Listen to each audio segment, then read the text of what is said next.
Hi friends, இன்றைக்கி ஆடி மாத விருந்துக்கு ரெசிபி ப்ரிப்பேர் பண்ணிகிட்ருக்கேன். அதோட வீடியோ தான் நான் உங்களுக்கு காட்ட போகிறேன். இன்றைக்கி மார்னிங்கே 6 o'clock எழுந்துட்டு, எப்போவுமே 6 o'clock எழுந்துக்க மாட்டேன். இன்றைக்கி மாடிக்கு போயிட்டு சன்செட்லாம் பார்த்துட்டு ப்ரிப்பேர் பண்ண ஆரம்பிச்சிட்டேன். ஆனியன், தக்காளி, அதுக்கப்புறம் புதினா, கொத்தமல்லி, அதுக்கப்புறம் கருவேப்பிலை எல்லாத்தையும் நான் ப்ரிப்பேர் பண்ணி வச்சுட்டேன்.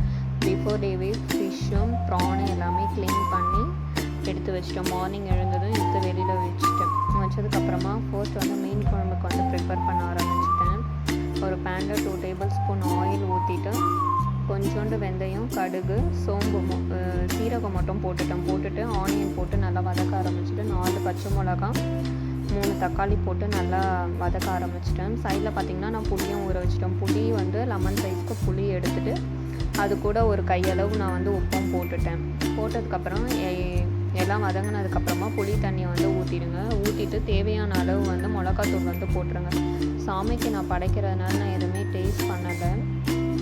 எல்லாமே நல்லா வதக்கினதுக்கப்புறமா கொதி வரும், மிளகாத்தூள் போட்டுருங்க.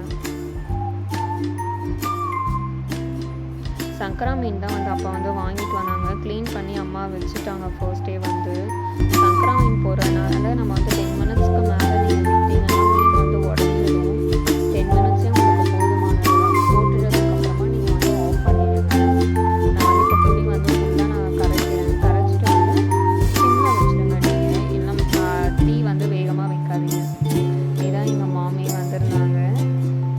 தர்ஷினியும் வந்திருந்தா, ரிஷியும் வந்திருந்தாங்க, பாட்டி, மாமா எல்லாருமே வந்திருந்தாங்க. அன்றைக்கி ஃபுல்லே ஜாலியாக போச்சு. மீன் குழம்பு கொதிக்க ஆரம்பிச்சிருச்சு. நல்லா கொதிக்கட்டும். நல்லா சுண்டனா தான் மீன் குழம்பு டேஸ்ட்டாக இருக்கும். தண்ணியாக இருந்ததுன்னா நல்லா இருக்காது. பக்கத்துலேயும் நான் சைடில் பார்த்தீங்கன்னா ப்ரான் கிரேவிக்கு ரெசிபியும் நான் பண்ண ஆரம்பிச்சிட்டேன். ப்ரான் கிரேவி ரெசிபி வேணும்னா லிங்க் நான் ஆட் பண்ணுறேன். நீங்கள் லிங்க்கில் போய் செக் பண்ணுங்கள். ஆல்ரெடி ரெசிபி வீடியோ நான் போட்டிருக்கேன் சேனலில். செக் பண்ணி பார்த்தீங்கன்னா உங்களுக்கு டீட்டெயில்ஸாக ஃபுல்லாக வரும். நல்லா கொதிக்கும் போது நம்ம மீன் போட்டால் இப்போ கரெக்டாக இருக்கும். உங்களுக்கு சைட் பை சைட் ப்ரிப்பரேஷன் பண்ணிகிட்டே இருக்கும். ஏன்னா டைம் ஆகிடும். மீனும் நான் இப்போ போட ஆரம்பிச்சிட்டேன். நல்லா இந்த ஸ்டேஜில் நான் எண்ணெய்லாம் நல்லா பிரிஞ்சு வந்துருச்சு. இந்த ஸ்டேஜில் போட்டால் தான் உங்களுக்கு கரெக்டாக இருக்கும். லாஸ்ட்டாக கருவேப்பிலை மட்டும் மேலே தூவிட்டு ஆஃப் பண்ணிடுங்க. கருவேப்பிலை தட்டின பூண்டு கூட போடலாம். நான் பூண்டு தட்டி வச்சுருந்தேன். போடுறதுக்கு நான் மறந்துட்டேன். லாஸ்ட்டாக கருவேப்பிலை மட்டும் போட்டுட்டு ஆஃப் பண்ணிடுங்க. மீடியம் ஃப்ளேமில் 10 minutesக்கு மேலே எதுவும் பண்ணாதீங்க. ப்ரான் கிரேவிக்கும் நான் ரெடி பண்ணிட்டேன்.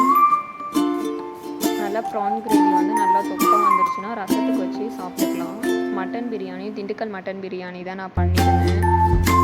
இந்த ரெசிபியும் ஆல்ரெடி நான் வீடியோவில் போட்டிருக்கேன். லிங்க்கை நான் ஆட் பண்ணுறேன். நீங்கள் அதில் போய் செக் பண்ணி பார்த்துக்கோங்க. ஏன்னா டெய்லி ஒரே ரெசிபி பிரியாணி தக்காளி ஆட் பண்ணி தான் பண்ணிட்டுருக்கோம். ஒரே ரெசிபி பண்ணனால இன்றைக்கி டிஃப்ரெண்ட்டாக ட்ரை பண்ணியிருந்தேன். திண்டுக்கல் மட்டன் பிரியாணி சாப்பிட்டதில்லை வீட்டில். அதனால் எல்லாருமே சாப்பிட்டுட்டு நல்லா இருக்கணும்னு சொல்லியிருந்தாங்க. மாமி கொழுக்கட்டை பண்ணாங்க.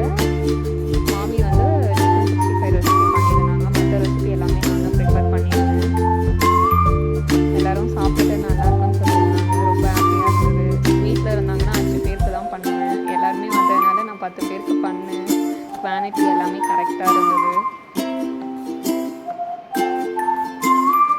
சாப்பிட்டுட்டாங்க ஃபுல்லாக. எல்லாம் நல்லா இருந்தது சொன்னாங்க. ரொம்ப ஹாப்பியாகவும் இருந்தது. நெக்ஸ்ட்டு vlogல என்ன ரெசிபி நான் போடுறேன்ட்டு என்னோட